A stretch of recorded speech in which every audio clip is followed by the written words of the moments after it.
No mesmo lugar em que existem crianças pedindo dinheiro, tem adultos aguardando o momento de aliciá-las para o trabalho infantil. Em 2019, o IBGE contabilizou 1,8 milhão de crianças e adolescentes de 5 a 17 anos realizando trabalho infantil. No mundo, existiam 160 milhões, conforme a OIT em 2020. Os números aumentaram após a pandemia.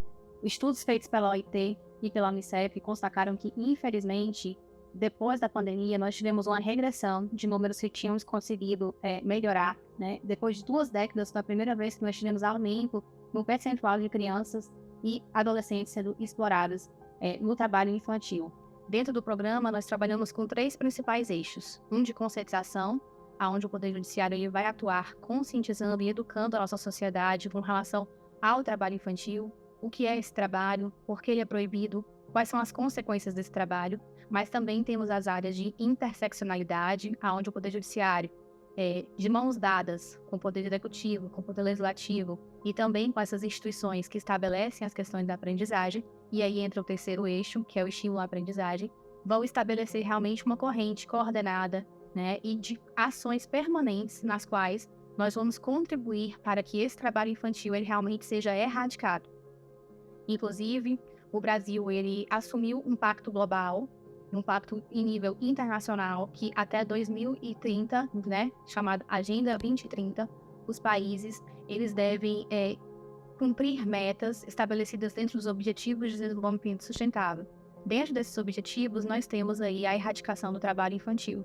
O Poder Judiciário também precisa ajudar através dos seus julgamentos, das suas análises de casos concretos, para que nós possamos aumentar a lente social e muitas vezes enxergar aquilo que está invisibilizado na nossa sociedade.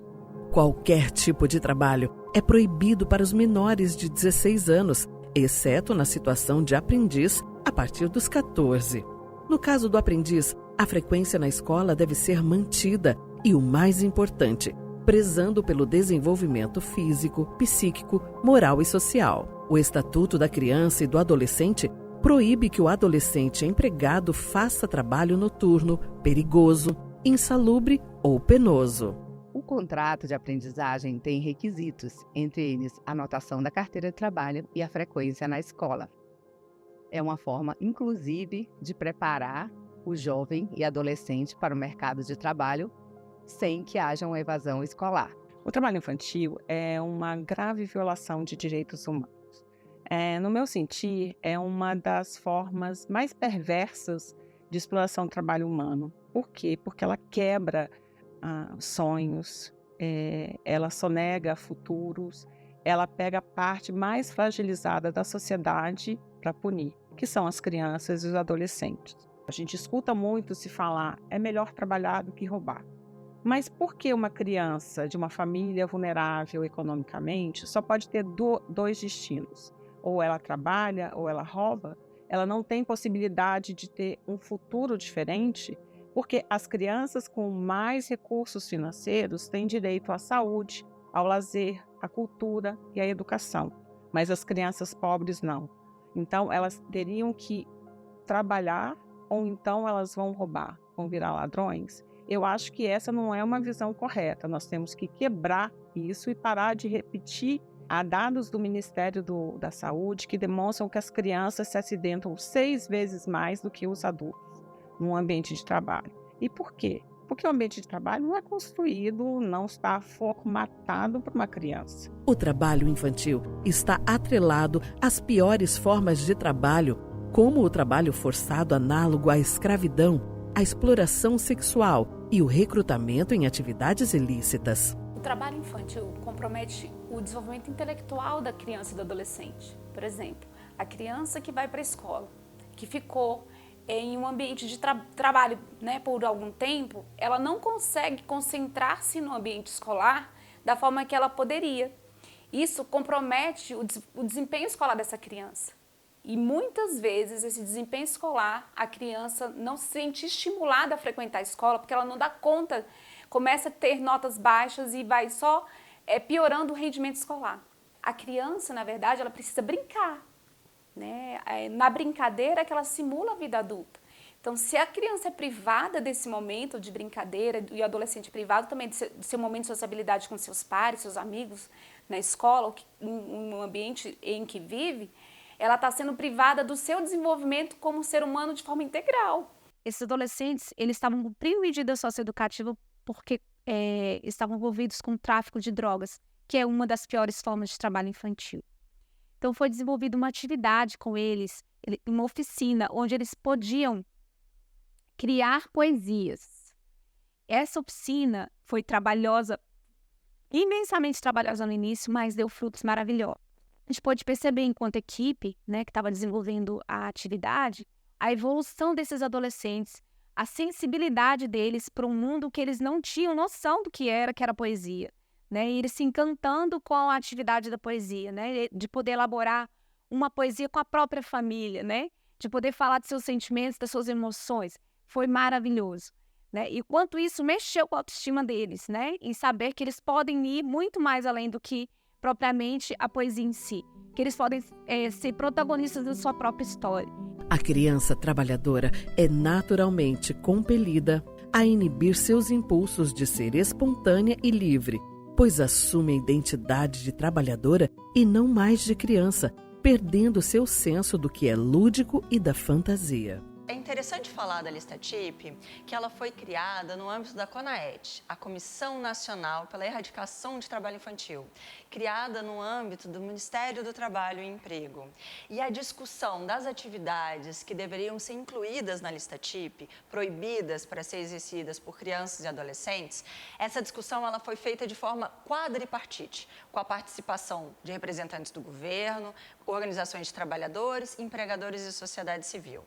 E é interessante também destacar da lista TIP que ela não só traz as atividades que são prejudiciais a crianças e adolescentes, como também as razões, os malefícios e os prejuízos à saúde e ao desenvolvimento das crianças e adolescentes. Ou seja, é interessante porque quando a gente conversa com os pais responsáveis, mães, essas crianças e adolescentes, quando a gente identifica a situação de trabalho infantil, a gente pode mostrar para eles por que essas atividades são proibidas. É uma forma, inclusive, de sensibilizar essas famílias e também os adolescentes e empregadores das razões de a gente buscar o afastamento das crianças e adolescentes dessa situação de trabalho infantil. E outro dia mesmo, eu estava na rua, fazendo um lanche e veio uma adolescente vendendo bala, o que é, infelizmente, ainda muito comum aqui em Brasília, e eu acho que a pandemia também cresceu esse número de vendedores ambulantes. Então, eu estava lanchando, era de noite, e era uma menina que tinha 15 anos e precisava ajudar a mãe, que inclusive tinha uma filha com deficiência. Eu pedi os dados, perguntei para ela se ela conhecia o programa de aprendizagem profissional. Ela disse que era um sonho ser aprendiz, mas ela não tinha tido essa oportunidade. E nós conversamos com uma empresa e uma entidade qualificadora. E eles compreenderam a importância e o papel da empresa e da entidade para reduzir o trabalho infantil no DF. E conseguimos incluir essa adolescente na aprendizagem. Aí depois, quando eu recebo a ligação, tia, você mudou a minha vida, faz tudo valer a pena. Obrigada, tia Karina. Estou muito feliz que eu vou trabalhar na Caixa. Deus te abençoe, viu? Feliz ano novo. A Constituição Federal assegura ao jovem o direito à vida, à saúde, à alimentação, à educação, ao lazer, à profissionalização, à cultura, à dignidade, um dever da família, da sociedade e do Estado, com absoluta prioridade, além de colocá-los a salvo de toda forma de negligência, discriminação, exploração, violência, crueldade e opressão. O trabalho infantil é ilegal e deve ser erradicado. A dignidade e as boas oportunidades devem ser desenvolvidas para quem representa o futuro. O Brasil nunca vai ser um país desenvolvido enquanto tiver trabalho infantil. E se a gente quer um mundo melhor, tem que ser um mundo melhor para todo mundo. Nós não temos que deixar uma parcela excluída dessa melhoria, né? Não existe razão para que algumas crianças sejam amadas e outras excluídas.